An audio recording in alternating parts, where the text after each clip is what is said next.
দেখেছে, শুনেছে, জেনেছে, এটা বর্বরচিত, অমানবিক, হৃদয় বিদারক ও সভ্য দেশে এগুলো হয় না। পুলিশের বেতন দিয়ে আমরা ট্যাক্সের টাকায় পুলিশকে এই কাজ করতে দেওয়া হয়নি। শিক্ষকদের জাতির মেরুদণ্ড বলা হয়। শিক্ষক শব্দের সঙ্গে একটা অত্যন্ত শ্রদ্ধার সম্পর্ক রয়েছে। তাই বিদ্যাসাগরের দেশে, স্বামী বিবেকানন্দের দেশে এই জিনিস কখনোই সভ্য সমাজে টলারেবল নয়। আমরা নিন্দা করি। যেহেতু অরাজনৈতিক আন্দোলন, ফিজিক্যালি তাদের পাশে সাথে দাঁড়াতে পারছি না, নইলে আমরাই হয়তো ঢাল হিসেবে দাঁড়িয়ে যেতাম পুলিশের সামনে। আমাদের দুই তরুণ নেতা কৌস্তব বাগচি, সজল ঘোষ সন্ধ্যে 7টায় গেছিল। যখন সব্যসাচীর গুন্ডা বাহিনীকে দিয়ে প্রথমে লাথি দেওয়া হয়, লাথি মারা হয়, তারপরে অফিসিয়াল গুন্ডা যারা মমতা ব্যানার্জির রেজিস্টার্ড গুন্ডা, সে মমতা পুলিশকে দিয়ে লাঠি এবং বিভৎসভাবে অত্যাচার করা হয়। তখন তারা বলেন যে এটা অরাজনৈতিক আন্দোলন, রাজনৈতিক লোকরা দূর থেকে সমর্থন করুন। তাই আমাদের দূর থেকে সমর্থন করতে হচ্ছে। এবং গভীর রাত্রে বিধাননগর হসপিটাল সহ চিকিৎসা ক্ষেত্রেও আমাদের বিজেপির যারা ছিলেন আশেপাশে সবাই হাত লাগিয়েছেন। সকলেই ছিলেন, ভলেন্টিয়ারের কাজ করেছেন, পাশে দাঁড়ানোর চেষ্টা করেছেন। আর একজন অত্যন্ত কৃতী ছাত্র, যিনি শুধু পশ্চিমবঙ্গে নয়, মধ্যপ্রদেশেও ওখানকার পাবলিক সার্ভিস কমিশনের টপার হয়েছেন, কৃষ্ণকান্ত বলে, কৃষ্ণকান্ত রায়, হুগলি জেলার ছেলে, তার পাটা ভেঙে দিয়েছে। তিনি সপে টপ, এসএসসিতে টপ হয়েছেন, আপার প্রাইমারিতে টপ হয়েছেন, প্রাইমারিতে টপ হয়েছেন, অন্য রাজ্যের এক্সামগুলোতেও টপ পজিশন পেয়েছেন। তার সঙ্গে আমার কথা হয়েছে ওভার টেলিফোনে। ইন্দ্রজিৎ মণ্ডল আন্দোলনকারী অন্য নেতৃত্ব, তার সঙ্গে আমি যোগাযোগে আছি। স্পাইনাল কর্ড একজনের ভেঙেছে, তার চিকিৎসা চলছে। এখনও বেশ প্রাথমিকভাবে 20 জন আহত হয়েছেন, 4-5 জন গুরুতর। আমাদের সহানুভূতি, সমর্থন সব কিছুই আছে। এবং আজকে আমাদের তেরঙ্গা যাত্রা রয়েছে কলকাতাতে, অরাজনৈতিক যাত্রা, জাতীয় পতাকা নিয়ে। তারপরে ভারতীয় জনতা পার্টির নেতৃত্ব আমরা ঠিক করব পুলিশের লাঠি চালনার বিরুদ্ধে কী ধরনের আন্দোলন বা প্রতিবাদ সংগঠিত করা যায়। দাদা, দেখা গেছে যে তৃণমূলের কর্মী নেতারাও ওর মধ্যে ছিল। দলের কিছু নেতা, কর্মী, মন্ত্রী তারা চুরি করলো, এতগুলো ছেলে চাকরি গেল এবং তারা পুলিশের বাড়ি লাঠি খেলো। সেই জায়গায় দাঁড়িয়ে আপনারা তো রাজনৈতিক মানুষ, অরাজনৈতিক কথা, এটা তো রাজনৈতিক কথা হওয়া উচিত। রাজনৈতিক, এটা তো রাজনৈতিক ইস্যু হওয়া উচিত। রাজনৈতিক ইস্যু হয়েছে বলেই তো আমরা চাকরি চোরেদের বিরুদ্ধে কলেজ স্কোয়ার থেকে ধর্মতলা বড় মিছিল, বিধানসভার ভিতরে বাইরে লাগাতার বিভিন্ন সভা সমিতি আন্দোলনের মধ্য দিয়ে কর্মসূচি আমরা পালন করছি। এবং রাষ্ট্রবাদী ছাত্র সংগঠন অখিল ভারতীয় বিদ্যার্থী পরিষদও রাস্তায় লড়াই করেছে, এবং ভারতীয় জনতা পার্টির যুব মোর্চা তারাও বিকাশ ভবন অভিযান করেছেন, আপনারা দেখেছেন। তাতে আমরা তো রাস্তায় আছি, আন্দোলনের সাথে আছি, এবং আমরা তাদের প্রতি আমাদের সহযোগিতা, সমর্থন সম্পূর্ণভাবে আছে। এবং এটাতে 26,000 নয়, 22.5 লক্ষ 2016 সালের শিক্ষিত বেকার যুবতীর সঙ্গে মমতা বন্দ্যোপাধ্যায়ের সরকার চৌর্যবৃত্তির মাধ্যমে বিশ্বাসঘাতকতা করেছে, ক্ষমার অযোগ্য। আমরা 22.5 লক্ষ 16 সালের পরীক্ষার্থীর সঙ্গেই পাশে দাঁড়িয়ে আছি।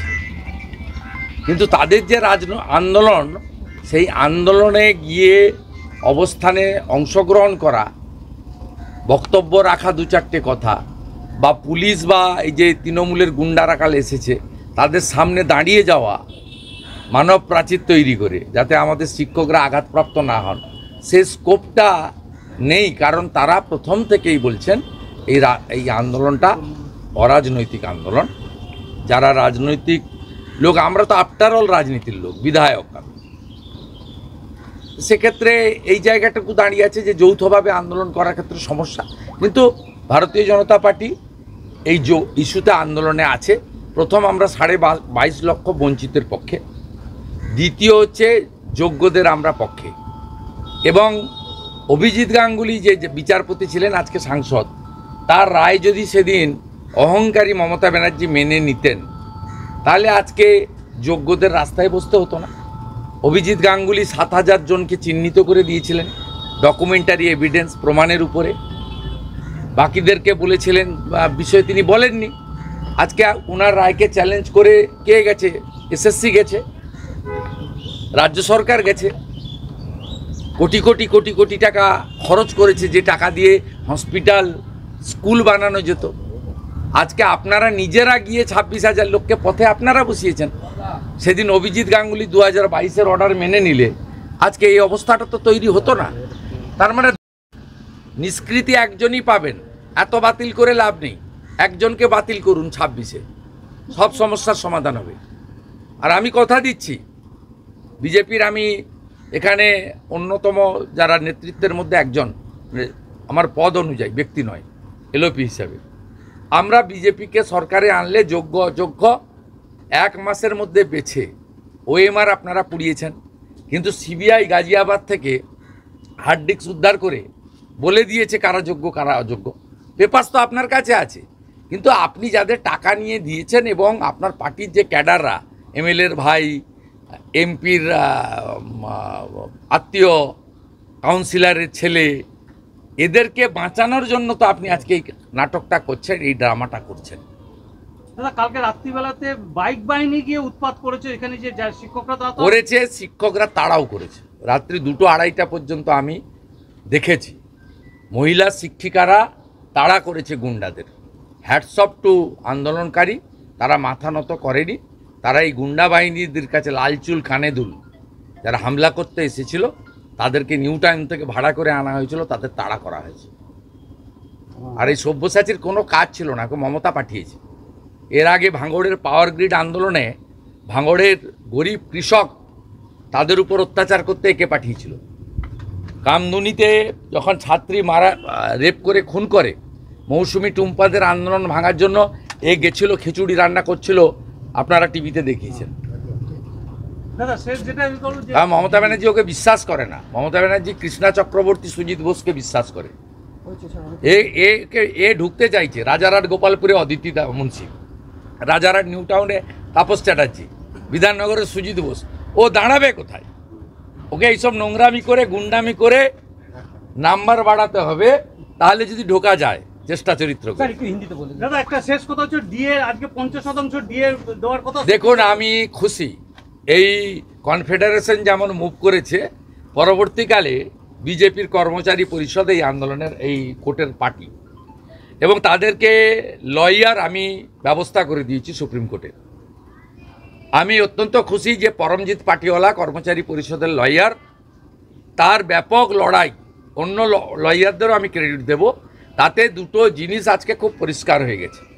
যে মমতা ব্যানার্জি বলেছিল যে ডিএ অধিকার নয়, আজকে সুপ্রিম কোর্ট, সর্বোচ্চ আদালত বলে দিয়েছে ডিএ অধিকার। দেব না, চাইলে দেব না। তো আজকে সুপ্রিম কোর্ট বলে দিয়েছে 16 সাল থেকে যে কর্মচারী, শিক্ষক, শিক্ষাকর্মীদের লড়াই, তার জয় হয়েছে। এবং এটা যে ফুটা সরকার 50% দিতে গেছিল, বলছে 20,000 কোটি লাগবে, মনু সিংভি হাত পা ধরেছে।